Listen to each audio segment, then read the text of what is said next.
રામાયણ ફિલ્મમાં મોહિત રૈના ભગવાન શિવની ભૂમિકામાં દેખાશે. રણબીર કપૂર અને સાઈ પલ્લવીની રામાયણ ફિલ્મમાં ટેલિવિઝનનો જાણીતો અભિનેતા મોહિત રૈના ભગવાન શિવની ભૂમિકામાં જોવા મળવાનો છે. જો કે આ વિશે સત્તાવાર ઘોષણા કરવામાં આવી નથી. મોહિત રૈના પહેલા પણ ભગવાન મહાદેવનો રોલ ભજવી ચૂક્યો છે અને તેનાથી તે ટેલિવિઝન પર લોકપ્રિય થયો હતો. મોહિત રૈનાએ સિરિયલ દેવો કે દેવ મહાદેવમાં ભગવાન મહાદેવની ભૂમિકા ભજવીને લોકપ્રિયતા મેળવી હતી. હવે ઘણા વર્ષો પછી ફરી મોહિત રૈના ભગવાન શિવની ભૂમિકામાં જોવા મળશે. ફિલ્મમાં તેની નાની પરંતુ મહત્વની ભૂમિકા હશે તેમ કહેવાય છે.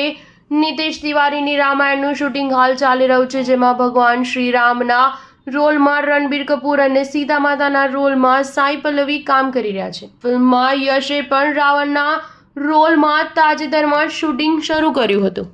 સ્ટાર ન્યૂઝ 7 હંમેશા સચ્ચાઈની સાથે.